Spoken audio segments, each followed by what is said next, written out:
This is the Martin's Mill Covered Bridge, the crown jewel of Franklin County, Pennsylvania.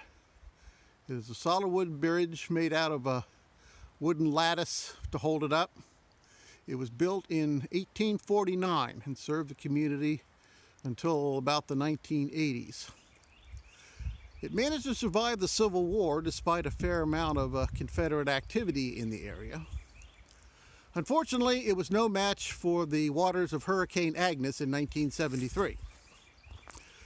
In 1973, the floodwaters got up to higher than where I am standing right now.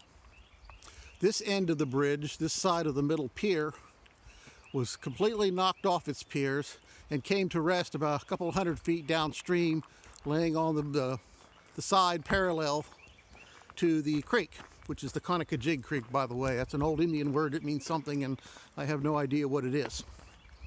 Anyways, after it was destroyed, or almost destroyed, by the floodwaters, it became a real community effort to put it all back together again. And when I say a community effort, I don't just mean church groups and Boy Scouts putting it together. They had some serious corporate sponsorship going on with this thing. The Grove Company that makes the big yellow cranes that says Grove, their main factory is just a few miles from here. And Grove loaned them several cranes to help pick it all up and put it back together. The Army Corps of Engineers helped out.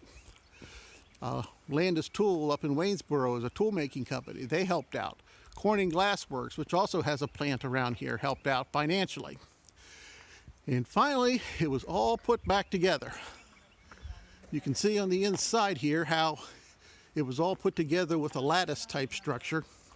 A lot of old wooden bridges have arches or just piers underneath them.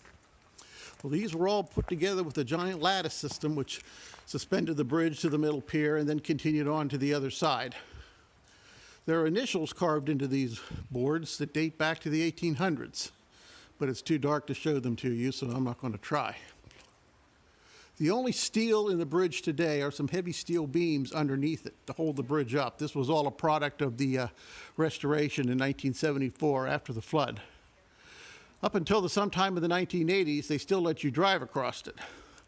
And I remember driving up here with my then girlfriend, future wife, and I just simply parked right in the middle of the bridge, and we got out and looked around for a while. My initials are carved in here somewhere too with hers. They closed it to vehicular traffic about 20 years ago. You can still walk on it, but that's all.